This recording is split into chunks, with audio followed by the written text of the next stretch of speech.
Ashama akkam jirtan fayyaa keessanii daawwattoota koo ani nagaa koo galata rabbii isinuu fayyaa keessanii nageenya rabbii bakka jirtan isiniif haa baay'atu isiniin jedha. Har'aan kana maalirraa dubbadha seetanii Naasirii irraan dubbadha. Naasirii dhuma jedhamu nutti fakkaate ishee irraa waa dubbadha isiniin jedha. Isheen ifaa ustaaz akkas jaaladhe jetteetti miidhamaa jirti.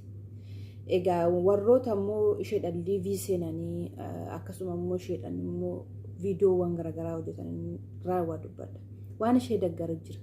Maal ishee deeggara seetan egaa duraan ofina guuguduu amala yartuu qabdi. Amalli yartuu ishee sunis maal inni egaa waanuma ofina guugneef rifeensa ishee mul'isti duraan akkana siinsi fuudhaayi maal jedhaniin. Dhugaa rabbi fuuta'e nama gara bareedatti deemu in gorsitan malee akkasitti mucoosan rafirraa waan akka ishiin gara yaaraatti deemtu in gorsina. Waan isheerraan waa hubadhetu jira. Maaliif ishiin hamma of haguugaa jirti, haala ishiin uffannaa ishii, haalli dubbii ishii hundumtiyyuu gaariidha amma. Egaa ka itti jabaadhu ittuma fufii maashaallah bareedarra jirta jechuun qabdu malee nama sana akka ittiyyuu kufu akka waan sana yookiin diina isaarraa bahu hin taasisna. Maaliif ani baay'een ishee arge maal duraan ka rifeensa bitanii godhatan sana rifeensa sanan godhatti akkasumayyuu immoo rifeensa sanatti rifeensa ishii sanatti nuffattu akkasii wanta akkanaatu jira. Namni dogoggora namni hunda miti namni dogoggorte miti dogoggora ishii sanarraa immoo sirroofte namni akkana argameeti namni dogoggora irraa sirraa argameeti in jiru yeroo ammaa sirroofte miti ishiin hamlee ta'aafi isin immoo jajjabeessa in qeeqina dhugaa rabbi abbuma barbaadde heerumuudhaaf mirga qabdi ishiin. Maaliif duraan diina ishiittis rifeensa ishii mul'isti waan ishee mul'isti. Egaa dadhabduudha jettanii miti amma immoo deebite isheen gara diina ishiitti gara uffannaa ishiitti gara hundumaa uffannaa ishii sirreeffatte. Kalaas kun argameeti nama hamaatti deemu cufaa nama isheen waan yaraatti deemaa jirtu waan bareedatti deemaa jirti. Kanaafiyyuu jajjabeessadha ansin jedhan waan baay'een irraa argee viidiyoo ishii yeroo na argaa fansiniin jedhe. Kanaafiyyuu waan siniin jechuu barbaadu haamilee ta'aafidha jabaadhu inuma heerumtaadhaan yookiin isaan waliin dubbatanii fixaniitu jiru ta'a yookiin immoo isheen akkasumatti hawwiidha ta'a. Hawwiinis mirga isheeti abbaan barbaadde nan heerumoo jettee isheen karoorfatte afaan inni isaa dubbattu maan isaa dubbattu isaan lamaantu murteessa yookiin isatu sin barbaaduudhaan yookiin si fuudhadhaan isatu murteessa malee waan namoonni miidiyaa irraa murteessan hin qaban yookiin isaan dubbatanii fixanii jiran ta'a fuudhuu danda'a.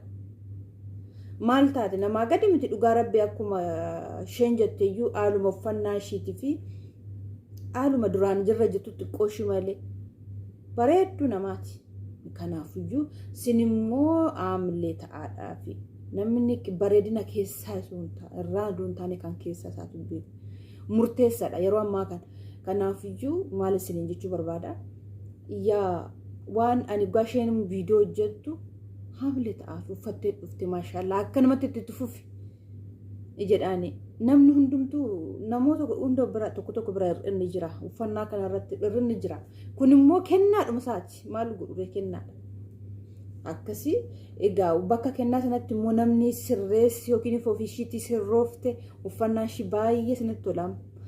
Kanaafiyyuu waan anan isinitti dhaamu gorsa jabeessa haamilee ta'aaf yookiin heerumuu dandeessi warroota akkasitti ishii qeeqan san dhugaa liiviyoo gartanii maquma ishiitti seena warroota akkasitti ishii qeeqan sana namichi sana heerumtee jarris maal jedhaniin maal jedhu qaanaa'uudha dhugaan siniin jedha.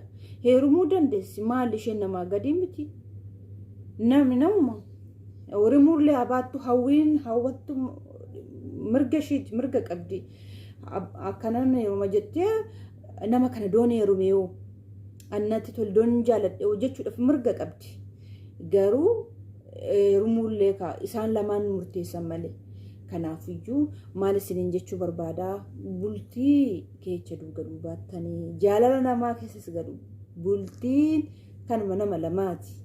Kanaafiyyuu anuma dhuguma si fuudha amma maaluma si maal taate daraa rabbii maal taate immoo kan qoosina waan nama kennaa rabbi tokkotti immoo maan taane immoo gaa rabbi baay'ee bareedu kennaa rabbiitti immoo qoosina waanuma fe'e rabbiin kenneefi kalas umaa immoo taane egaa waanuma akkuma sun jettaniyyuu duraan rifeensa mul'isti maal taate rifeensa ishii kan duraan akkasitti mul'iste sana fuuldura keessanii liivi maaliif barbaachise namni kaan dogoggorama mul'iste miti rifeensa ishii egaa namni dogoggorte kalas umaa rakkoon qabu deebite immoo waan ani murteessan maalidhanni isheen balleessa ishii sanarraa deebuudha.